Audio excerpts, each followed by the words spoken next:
បែកចេញពីក្នុងក្រុងដល់ឯងម៉ៅជីឡើង2ម៉ោងនេះបាញ់មកចេញតែក្របក្រោយក្របជាងដល់ទៅលើទូ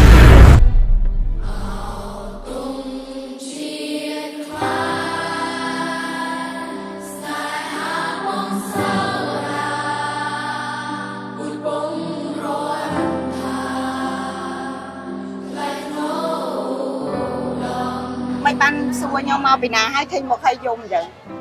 ខ្ញុំខើអូនឯងនឹងចិត្ត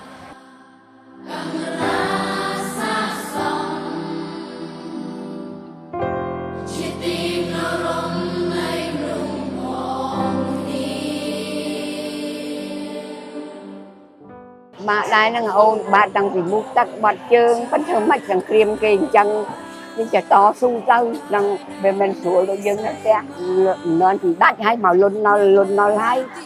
មកពោតឯងមកនេះទៀត2 3 ដងដល់នេះមិនដឹងធ្វើម៉េចគេរត់ទៅគេឲ្យចាញ់ហើយបើនៅខ្លាចវប្បធម៌ចំណាំងជាសង្ពូកាយយើងត្រូវខំថែឲ្យបានធិនថេសម្រាប់តាម៉ាន់3យប់មកនេះបាន8ថ្ងៃអាណិតដែរអាណិតគោមិនដឹងធ្វើមិនចាវាយំក្នុងចិត្តគាត់ថាថ្ងៃមុខថ្ងៃក្រោយបានគាត់ថាបានទៅផ្ទះវិញរួចយំអត់ឲ្យប្តីដឹងអត់ឲ្យមកដឹងចងំដេកយំនៅក្បែរកូនភូមិពួយពួកអីខ្ញុំអត់ហ៊ានយំឲ្យគាត់លឺសម្រាប់ចិត្តទៅពេលម្ដងខ្ញុំវាឈឺខ្លាំងខ្ញុំគិតសម្រាប់ចិត្តទៅចង់សម្រាប់ខ្លួនឯងខ្ញុំប្រាប់ប្តីថាសំងងាប់ហ្មងហើយព្រោះវាបាក់ចិត្តពេកចាយើងវាស្មុគស្មាញក្នុងខ្លួនពេកចង់កាត់ថ្លៃម្ដងព្រោះអីវាបាក់នៅក្នុងខ្លួនយើងឈឺច្រើនយើងគិតច្រើនដល់ពេលសម្រាប់សម្រួលទៅនៅពេលដើម្បីយើងស្លាប់ទៅមានណាគេមើលកូន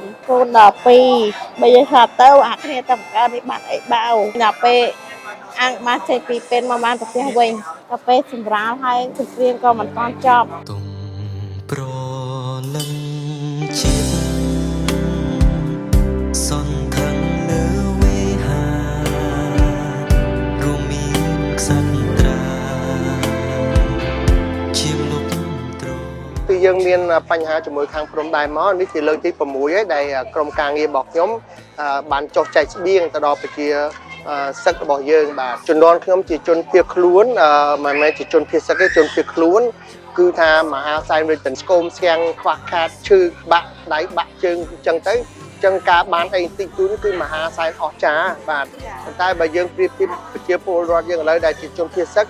គាត់ក៏មានការឆ្លងកាត់ពិបាកដែរអញ្ចឹងណាអញ្ចឹងការយើងបរិច្ចាគចូលរួមចែកដល់ពួកគាត់យើងនឹកឃើញដល់ការពិបាករបស់ពួកយើងពួកគ្រួសារខ្ញុំដែលឆ្លងកាត់ពីដើមមកអញ្ចឹងធ្វើឲ្យពួកខ្ញុំសប្បាយចិត្តណាស់ដើម្បីចូលរួមថវិកាដើម្បី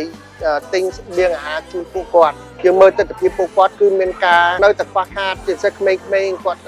ចង់បានស្បៀងចង់បានរបស់ញ៉ាំចង់បានរបស់ផឹកដូចជាទៅដោះគោអីចឹងនំប៉័ងអីចឹងតុក្កតាអីចឹងសិតតែពួកគាត់ត្រូវការចង់បានខ្លាំងហើយយើងយកចែកមកគឺអត់គ្រូទេប្រហែលក៏អត់គ្រូដែរព្រោះមួយកន្លែងសិតតែរាប់ពាន់នាក់ហើយយើងបានមកដូចថ្ងៃនេះចឹងយើងទៅពីកន្លែងបានតែ1500ទេគ្រួសារ